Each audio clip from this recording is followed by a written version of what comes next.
እንግዲህ ኢየሱስ ከዮሐንስ ይልቅ ደቀ መዛሙርት ያደርጋል ያጠምቅማል ማለትን ፈሪሳውያን እንደሰሙ ጌታ ባወቀ ጊዜ ይሁዳን ትቶ ወደ ገሊላ ደግሞ ሄደ። ዳሩ ግን ደቀ መዛሙርቱ እንጂ ኢየሱስ ራሱ አላጠመቀም። በሰማርያም ሊያልፍ ግድ ሆነበት።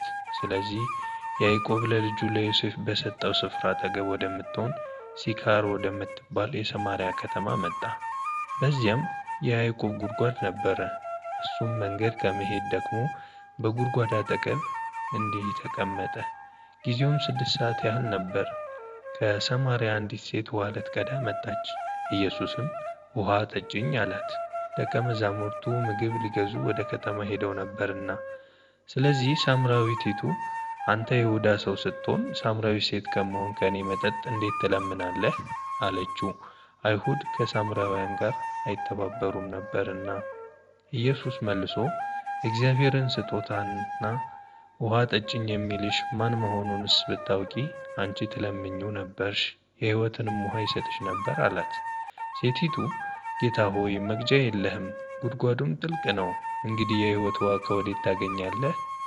በውኑ አንተ ይህንን ጉድጓድ ከሰጠን ከአባታችን ከያዕቆብ ትበልጣለህን?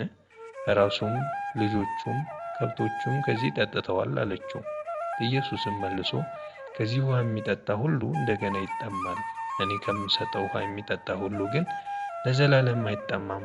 እኔ የምሰጠው ውሃ በእርሱ ውስጥ ለዘላለም ሕይወት የሚፈልቅ የውሃ ምንጭ ይሆናል እንጂ አላት። ሴቲቱ ጌታ ሆይ እንዳልጠማ ውሃም ልቀዳ ወደዚህ እንዳልመጣ ይህን ውሃ ስጠኝ አለችው።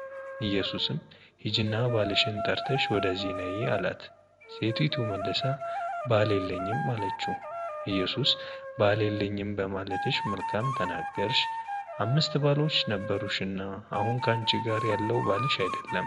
በዚህስ እውነት ተናገርሽ አላት። ሴቲቱ ጌታ ሆይ አንተ ነቢይ እንደሆን አያለው። አባቶቻችን በዚህ ተራራ ሰገዱ፣ እናንተም ሰው ሊሰግድበት የሚገባው ስፍራ በኢየሩሳሌም ነው ትላላችሁ አለችው።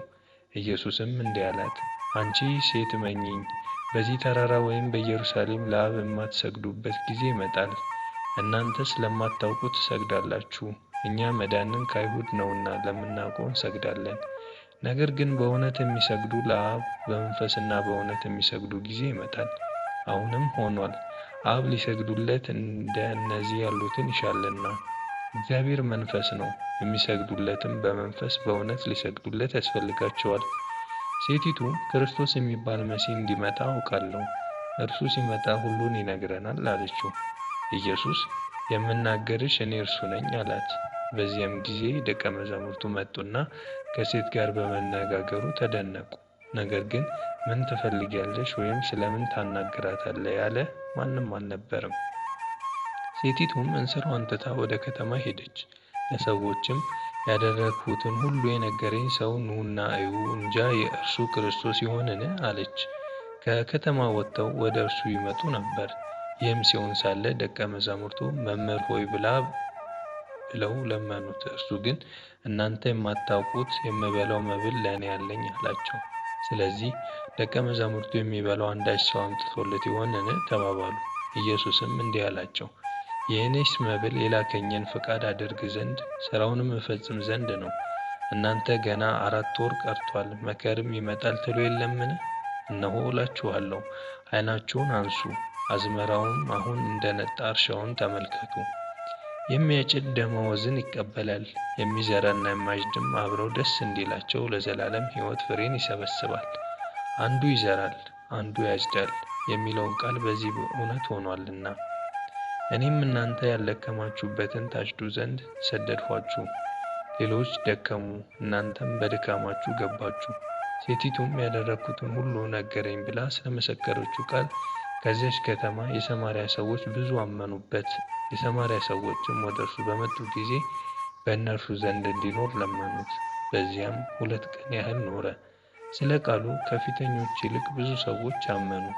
ሴቲቱንም አሁን የምናምን ስለ ቃልሽ አይደለም፣ እኛ ራሳችን ሰምተነዋልና እርሱም በእውነት ክርስቶስ የዓለም መድኃኒት እንደሆነ እናውቃለን ይሏት ነበር። ከ2 ቀኖች በኋላም ከዚያ ወጥቶ ወደ ገሊላ ሄደ፣ ነቢይ በገዛ አገሩ እንዳይከበር ኢየሱስ ራሱ መስክሯልና።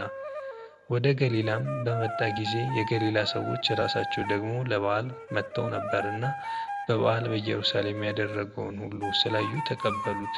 ኢየሱስም ውሃውን የወይን ጠጅ ወዳደረገባት ወደ ገሊላ ቃና ዳግመኛ መጣ። በቅፍርናሆምም ልጁ የታመመበት ከንጉሥ ቤት አንድ ሹም ነበረ። እርሱም ኢየሱስ ከይሁዳ ወደ ገሊላ እንደመጣ ሰምቶ ልጁ ሊሞት ስላለው ወደ እርሱ ሄደ። ወርዶም እንዲፈውስለት ለመነው። ስለዚህም ኢየሱስ ምልክትና ድንቅ ነገር ካላያችሁ ከቶ አታምኑም አለው። ሹሙም ጌታ ሆይ ብላቴናዬ ሳይሞት ውረድ አለው። ኢየሱስም ሂድ፣ ልጅህ በሕይወት አለ አለው። ሰውየውም ኢየሱስ የነገረውን ቃል አምኖ ሄደ። እርሱም ሲወርድ ሳለ ባሮች ተገናኙትና ብላቴናህ በሕይወት አለ ብለው ነገሩት። እርሱም በጎ የሆነበትን ሰዓት ጠየቃቸው። እነርሱም ትናንት በ7 ሰዓት እንዳዱ ለቀቀው አሉት። አባቱም ኢየሱስ ልጅህ በሕይወት አለ ባለው በዚያ ሰዓት እንደሆነ አወቀ። እርሱም ከቤተሰቦቹ ጋር አመነ። ይህ ደግሞ ኢየሱስ ከይሁዳ ወደ ገሊላ ወጥቶ ያደረገው ሁለተኛው ምልክት ነው።